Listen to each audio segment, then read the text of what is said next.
নমস্কার বন্ধুরা, welcome to ইউনিকন। তো বন্ধুরা, এই ভিডিওতে আমরা কথা বলবো কলকাতা নাইট রাইডার্স নিয়ে। কলকাতা নাইট রাইডার্সের অনেকগুলো বিষয় নিয়ে আলোচনা করার আছে। কেকেআর নতুন যেই ফার্স্ট বোলার নিতে চলেছে সৌরভ দুবে, তাকে নিয়েও আমরা একটু ডিটেলে কথাবার্তা বলবো, কিভাবে কলকাতার জন্য সে এফেক্টিভ হতে পারে সেই নিয়ে আলোচনা করব। একটা ডিটেল ভিডিও কলকাতা নাইট রাইডার্সকে নিয়ে এটা হতে চলেছে। লাস্ট অব্দি দেখতে থাকো, ভালো লাগলে লাইক করে দিও, শেয়ার করে দিও, আর আমাদের চ্যানেলে প্রথমবার এলে আমাদের চ্যানেলটিকে সাবস্ক্রাইব করে তার পাশের বেল আইকনটাকে অন করে দিও। তো প্রথমত যদি আমরা কথা বলি ক্যামেরন গ্রিনকে নিয়ে, তো কালকে কিন্তু প্রথম প্র্যাকটিস সেশনে নেমে পড়েছিল ক্যামেরন গ্রিন, এবং প্রথম দিন প্র্যাকটিসে এসেই কিন্তু ক্যামেরন গ্রিন বোলিং ব্যাটিং দুটোই করলো, যেটা এটার সংকেত অবশ্যই একটা দিচ্ছে যে গ্রিন বোলিং করবে না, তার ওয়ার্কলোড ম্যানেজমেন্ট হবে, সেই সব কোনো ব্যাপার নেই। গ্রিন কিন্তু পুরো দমে বোলিং করবে দলের দরকার অনুযায়ী, এবং কালকে কিন্তু শুরুতে ক্যামেরন গ্রিন বোলিংই করে, এবং 3 ওভার মতো নেটে কিন্তু ক্যামেরন গ্রিন বোলিং করেছে, যেখানে কিন্তু অঙ্গক্রিস রঘুবংশীকে বোল্ডও করেছে ক্যামেরন গ্রিন, এবং দেন সে ব্যাটিং শুরু করে কিছুটা সেন ওয়াটসন, অভিষেক নায়ারদের তত্ত্বাবধানে, এবং সেখানে ক্লিপ পোস্ট করিয়েছে কলকাতা নাইট রাইডার্স তাদের অফিসিয়াল পেজ থেকে, যেখানে দেখা যাচ্ছে ক্যামেরন গ্রিন কিন্তু বড় বড় শট মারছে, বড় ছয় মারছে, এবং সব থেকে একটা সেরা ফ্রেম ছিল যে ক্যামেরন গ্রিন মারছে, আর ঠিক ক্যামেরন গ্রিনের পেছনে দাঁড়িয়ে দেখছে ফিন অ্যালেন, একদিকে সেন ওয়াটসন আর একদিকে অভিষেক নায়ার। এই ফিন অ্যালেন আর ক্যামেরন গ্রিন, এই দুই মনস্টার, তাদের যা পাওয়ার, তাদের যা সিক্স সিটিং এবিলিটি, সেই দুজন যেদিন একসাথে ইডেনে চলবে সেই দিনটা আলাদাই হতে চলেছে। যদিও হ্যাঁ, অনেক এক্সপার্ট, অনেকে এখন কলকাতা নাইট রাইডার্সকে আন্ডার এস্টিমেট করতে শুরু করেছে। কারোর বক্তব্য কেকেআর ম্যাচ জিততে পারবে না, কেকেআর লাস্টে শেষ করবে। ঠিক আছে ভাই, বলছে শুনে নিই আমরা, যখন সময় আসবে তখন জবাব দেবো। তবে কথাটা হচ্ছে যে হ্যাঁ, কেকেআরের বোলিং অ্যাটাক তো অবশ্যই দুর্বল হয়ে গিয়েছে হর্ষিত রানা বা আকাশদীপের মতো প্লেয়ার ছিটকে যাবার পর। হর্ষিতের ব্যাপারটা নিয়ে কেকেআর বোধহয় এখনও আশা দেখছে, বিসিসিআই এখনও অফিসিয়ালি পুরো আইপিএল থেকে ছিটকে গিয়েছে হর্ষিত রানা সেটা বলেনি। বাট হ্যাঁ, আমরা এরকম একটা আলোচনা করেছিলাম না যে অর্ধেক আইপিএলের পর হর্ষিত হয়তো অ্যাভেলেবেল হতে পারে যদি সে খুব তাড়াতাড়ি রিকভার করতে পারে। সেরকমই একটা শেষ 3-4টে ম্যাচের জন্য হর্ষিত অ্যাভেলেবেল হতে পারে, সেই একটা আশা এখনও আছে। কিন্তু ব্যাপার হচ্ছে যে সেটা নিয়েও একটা দোনামোনার ব্যাপার। বাট সেখানে যদি কলকাতা একটা রিপ্লেসমেন্ট নিয়ে নেয়, তাকে পুরো আইপিএল একদম শুরু থেকে পাবে। যদি শেষ 2-3টে ম্যাচে অ্যাভেলেবেল থাকে এবং ততক্ষণে গিয়ে কেকেআরের কাছে অপশানই না থাকে, তখন আর লাভটা কি? তো মেবি কেকেআর হয়তো দেখার চেষ্টা করবে যে কী পরিস্থিতি, এবং সেই সব দেখে শুনে হয়তো রিপ্লেসমেন্ট নেবে। ওই জন্য হয়তো এখনও হর্ষিতের রিপ্লেসমেন্টটা নিয়ে ওয়েট করছে। বাট আকাশদীপের ছিটকে যাবার পর সঙ্গে সঙ্গে সেই জায়গাতে রিপ্লেসমেন্ট হিসেবে সৌরভ দুবেকে নিয়েছে। এবং কালকে কিন্তু সৌরভ দুবে তো নেট বোলারদের জার্সি পরে প্র্যাকটিস করছিল, প্র্যাকটিস ম্যাচেও দেখেছো বোলিং করেছে। বাট কালকে যে প্র্যাকটিস ছিল, সেখানে কিন্তু সৌরভ দুবে কেকেআরের প্র্যাকটিস কিট, প্র্যাকটিস জার্সি পরে প্র্যাকটিস করেছে। সেটাও আমাদের সামনে ব্যাপারটা আরও ক্লিয়ার করে দিচ্ছে। এবার ব্যাপার হচ্ছে যে আকাশদীপের ছিটকে যাওয়াটা কেকেআরের জন্য কত বড় ধাক্কা, এই নিয়ে একটা প্রশ্ন উঠতেই পারে। বাট যদি সৌরভ দুবে ভালো করে, এটা একটা অন্য রকমের ব্যাপারও হতে পারে। কারণ ওভারঅল বৈভব আরোরা আর আকাশদীপ দুজনকে একসাথে খেলিয়ে খুব একটা লাভ কিন্তু হতো না, দুজনেই সিমিলার কাইন্ড অফ বোলার। এবং হ্যাঁ, আকাশদীপ একটু ব্যাটে কন্ট্রিবিউট করতে পারতো, যেটা অবশ্যই মিস করবো। বাট ডেফিনেটলি দুজনেই তোমার 1 নম্বর ওভার, 3 নম্বর ওভার, মেনলি পাওয়ার প্লের ওভারগুলোতে এফেক্টিভ হতে পারে। ডেথে দুজনেই মার খেতে পারে, সেই চান্স আছে। এবং সেখানে দাঁড়িয়ে সৌরভ দুবের মতো একটা বোলার ডিফারেন্ট কাইন্ড অফ কিছু কিন্তু নিয়ে আসতে পারে। এবং সেই জায়গাতে দাঁড়িয়ে সৌরভ দুবে তার কি পজিটিভ আমরা দেখতে পেয়েছি বা বলতে পারি, দেখো সৌরভ দুবে হচ্ছে এমন একটা বোলার যার কিন্তু ডোমেস্টিকে অত বেশি ম্যাচ খেলার এক্সপিরিয়েন্স নেই, খুব একটা বেশি ম্যাচ খেলেও নি, এবং রিসেন্টলি বিদর্ভ প্রিমিয়ার লিগে বোধহয় ভালো করেছে। তবে ব্যাপারটা হচ্ছে যে এই প্লেয়ারটা, তার হাইটটা খুব বড় আমরা দেখলাম, এবং অফিসিয়াল হাইটটাও গুগলে মেনশন নেই।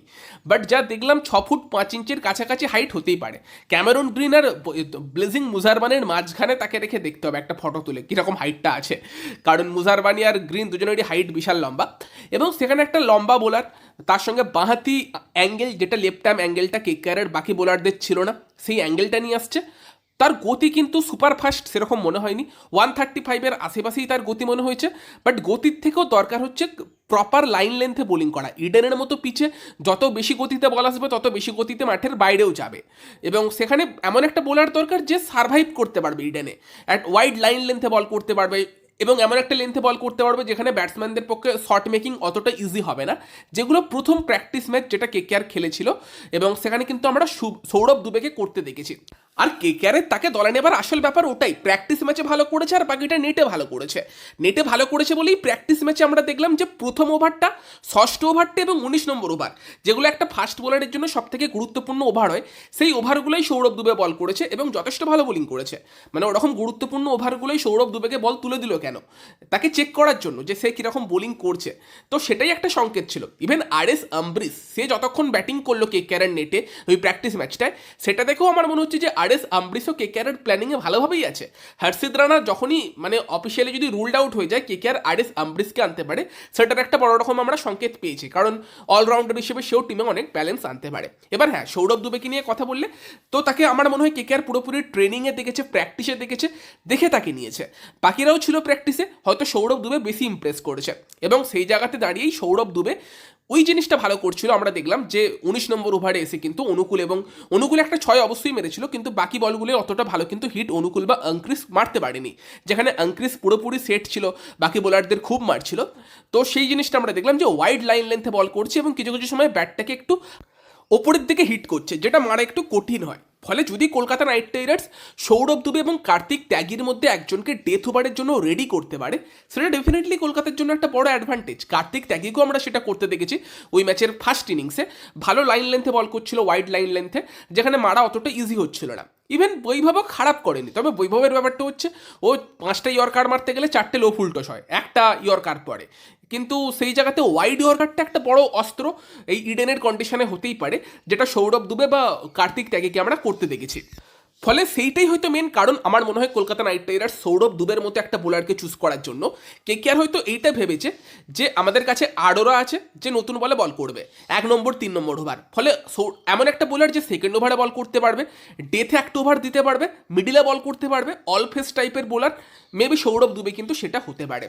এবং ব্যাপারটা দেখো যে মুম্বাই বা হায়দ্রাবাদের মতো দলও তাকে কিন্তু আগে দলে রেখেছিল, ট্যালেন্ট দেখেই রেখেছিল, বাট তার ইঞ্জুরির সমস্যা রীতিমতো ছিল, যেই কারণে সে কিন্তু খুব একটা এখন অব্দি 28 বছর বয়স হয়ে গেলেও নাম করতে পারেনি। ট্যালেন্ট আছে দেখে মনে হলো। বাকি দেখো আজকে সেকেন্ড প্র্যাকটিস ম্যাচ কিন্তু কেকেআর খেলতে চলেছে এবং আজকের ম্যাচে হয়তো ক্যামেরন গ্রিনও নামতে চলেছে, তবে সৌরভ দুবে আমাদের সেন্টার অফ অ্যাট্রাকশন কিন্তু থাকবে। আমি পার্সোনালি সৌরভ দুবে এবং কার্তিক ত্যাগী তাদের ডেথ বোলিংটার দিকে আজকের ম্যাচে তাকিয়েছি, যে তারা ডেথে কেমন বোলিং করে। যদি সৌরভ দুবে বা কার্তিক ত্যাগী ভালো বোলিং করে, দুজনকে কি একসাথে খেলানো সম্ভব বৈভব আরোরার সঙ্গে একটা বিদেশি বোলার না খেলিয়ে? সেই দিকেও আমরা নজর রাখতে পারি। তো ডেফিনেটলি আজকের প্র্যাকটিস ম্যাচে সৌরভ দুবে আমার নজরে থাকবে। আজকে কেমন করে দেখার পর আরও বেটার তাকে নিয়ে আমরা আলোচনা করতে পারবো, তো সেটা আজকের ম্যাচে আমরা নজর রাখতে পারি। বাকি তো আন্দ্রে রাসেল এবং সুনীল নারায়ণ তারা সম্ভবত কালকে আসতে চলেছে। তবে হ্যাঁ, কেকেআরকে নিয়ে কেকেআর কি করবে না করবে, ব্রাভো সিএসকের ক্যাম্পে গিয়ে মজা করছে, সেই সবের মাঝখানেও একটা লক্ষ্যে দেখে আমার ভরসা আসছে, সেন ওয়াটসন। সে কিন্তু সিরিয়াসলি নিজের কাজটা করছে এবং দেখে মনে হচ্ছে কেকেআরকে ভালো করানোর জন্য যথেষ্ট প্যাশনেট। তো সেন ওয়াটসন আমাকে বেশ ভরসা দিচ্ছে এখন অব্দি এই কেকেআরের ক্যাম্পে। তোমরা জানিও তোমাদের কি মনে হয়।